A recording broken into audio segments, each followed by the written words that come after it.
Kriptografi dan keamanan jaringan.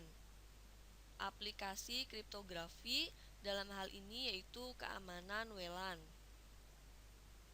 Tujuan pembelajaran kali ini yaitu tujuan pembelajaran yang kedua, mahasiswa mengetahui dan memahami aplikasi kriptografi dalam keamanan WLAN.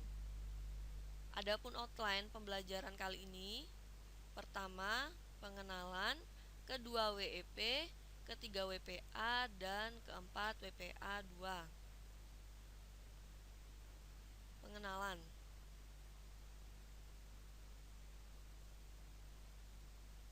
Nah, perlu kita tahu bahwa standar dari WLAN ini yaitu IEEE 802.11.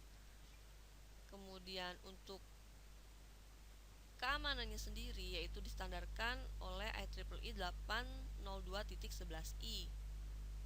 Kemudian dalam WLAN topologinya itu dibagi menjadi 3, yaitu pertama IBSS, Independent Basic Service Set, yaitu dalam hal ini tidak terdapat access point. Kemudian BSS, Basic Service Set, dan ESS, Extended Service Set. Nah, perbedaannya seperti saya paparkan tadi, untuk Independent Basic Service Set yaitu tidak adanya access point, yaitu dalam hal ini hanya komputer atau perangkat user saja yang saling terhubung. Dengan kata lain, biasanya dikenal dengan jaringan ad hoc. Kemudian BSS, Basic Service Set, yaitu dalam hal ini satu access point dengan beberapa klien. Jadi kumpulan access point dengan beberapa kliennya. Sedangkan Extended Service Set yaitu kumpulan dari 2 atau lebih access point dengan klien-kliennya. Kemudian dasar keamanan dari WLAN ini yaitu proses enkripsi, kemudian AAA, dan segmentasi. Nah, untuk enkripsi sendiri digunakan algoritma RC4 atau Rounds Code atau Reverse Cipher. Nah, yang merupakan algoritma stream. Nah, dalam hal ini RC4 ini digunakan untuk memproteksi traffic dari internet. Kemudian digunakan juga AES, Advanced Encryption Standard. Dalam hal ini berupa algoritma blok dan pastinya untuk memproteksi data dari WLAN. Nah, untuk AAA atau AAA itu terdiri dari autentikasi, kemudian autorisasi, dan accounting. Nah, apa itu autentikasi? Yaitu langkah pertama pada saat awal koneksi, yaitu dengan cara melakukan verifikasi terhadap identitas user. Kemudian setelah autentikasi yaitu dilakukan autorisasi. Setelah user terautentikasi, maka diberikan wewenang terhadap user untuk mengakses resource dari jaringan atau layanan dari jaringan. Kemudian yang terakhir yaitu accounting. Nah, accounting ini yaitu perekaman penggunaan dari resource jaringan. Seperti itu, baik berupa billing, kemudian waktu berapa lama, seperti itu. Kemudian segmentasi. Segmentasi ini yaitu melakukan segmentasi terhadap user dalam kelompok-kelompok, yaitu tergantung pada penggunaan access point. Jadi user itu dibatasi dengan adanya coverage. WEP, Wired Equivalent Privacy. Nah, WEP ini merupakan proses enkripsi pada layer 2 OSI, yaitu data link, layer data link, kemudian menggunakan algoritma RC4 dan menggunakan kunci sepanjang 64 bit. Nah, aspek dari WEP ini yaitu harus ada confidentiality, kemudian access control, dan integrity. Confidentiality yaitu adanya privasi dari data pengguna. Kemudian dapat dilakukan dengan cara melakukan enkripsi menggunakan RC4. Kemudian autentikasi. Nah, autentikasi ini sebagai awal dari adanya akses kontrol. Nah, autentikasi berupa open system maupun shared key. Nah, kemudian setelah user terautentikasi, maka dilakukan adanya akses kontrol, yaitu otorisasi dalam hal ini pemberian hak kepada user untuk mengakses resource maupun service dalam jaringan. Kemudian beda dari open system authentication dan shared key authentication itu yaitu pada open system itu tidak terdapat verifikasi pengguna, sedangkan pada pre-shared atau shared key tadi yaitu adanya verifikasi terhadap identitas pengguna dengan menggunakan static key. Nah, kemudian integrity yaitu dalam WEP diberikannya integrity check value pada data. Nah, yang digunakan untuk mencegah adanya modifikasi dalam data tersebut. Nah, kemudian bagaimana proses enkripsi pada WEP ini? Nah, pertama plain text yaitu berupa message diberikan CRC di belakangnya, lalu diberikan ICV untuk menjamin adanya integritas. Kemudian key atau kunci yaitu terdiri dari IV initialization vector dan static key.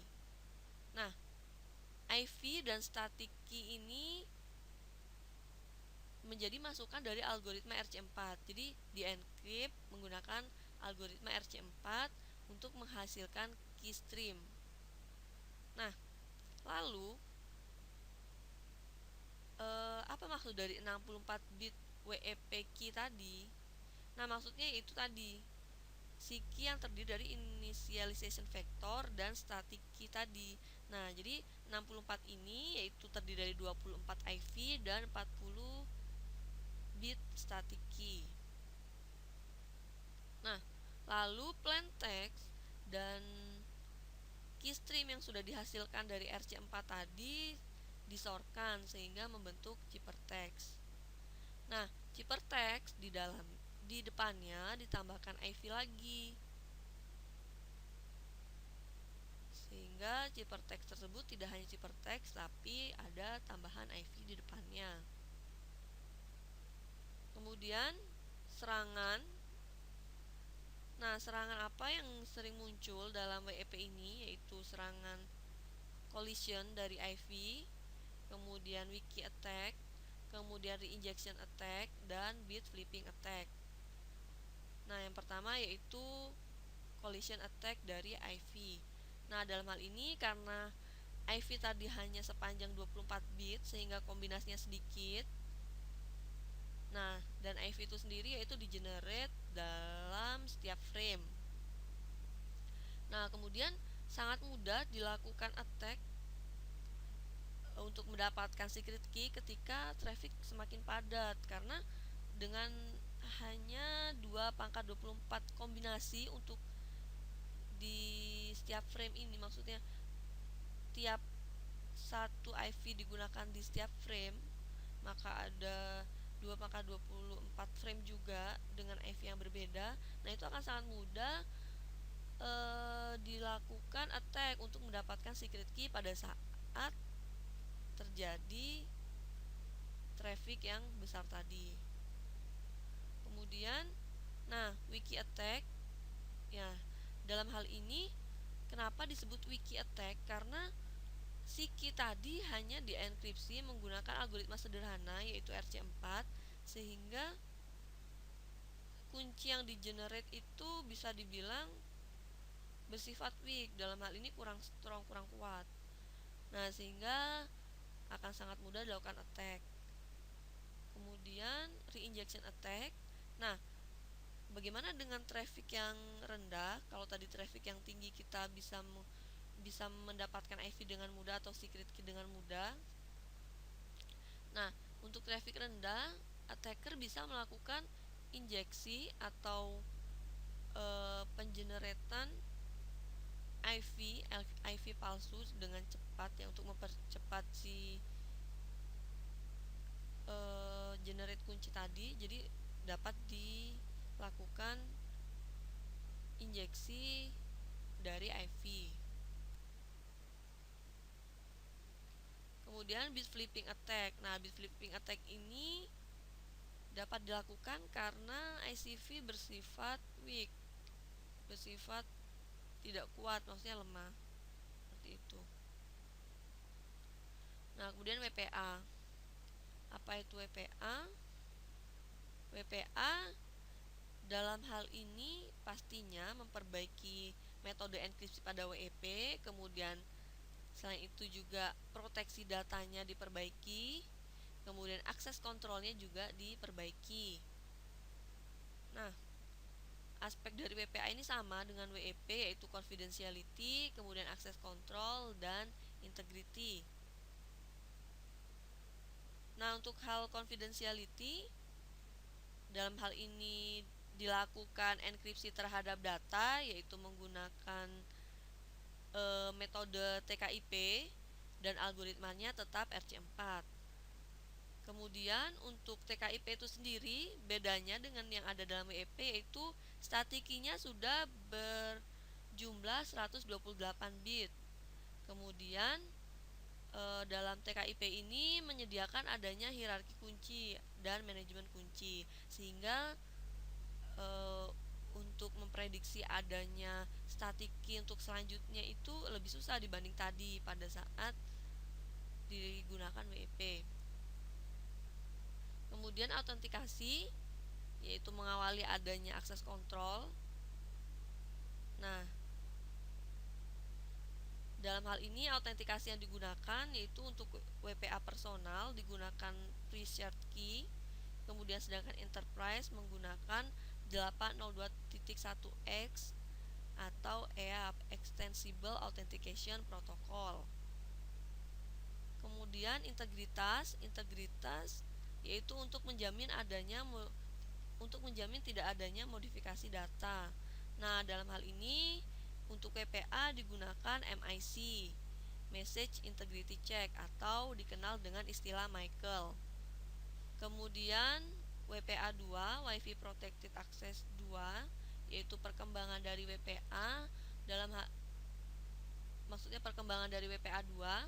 Dalam hal ini perkembangannya yaitu menggunakan AES, Advanced Encryption Standard.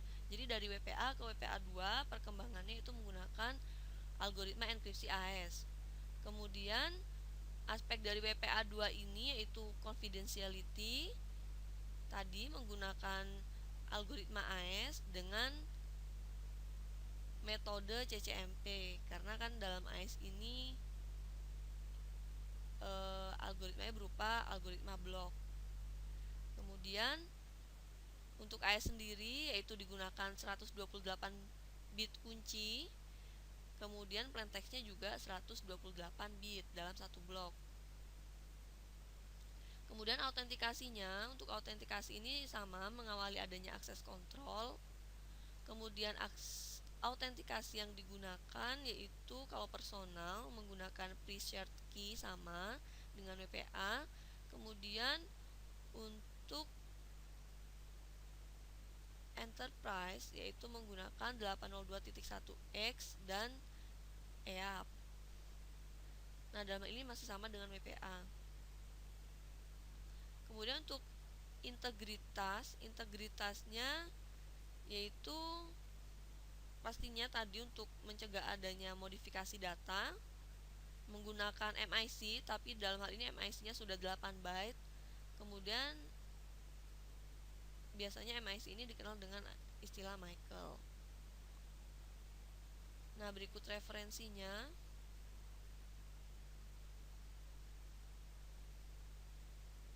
Sekian dan terima kasih.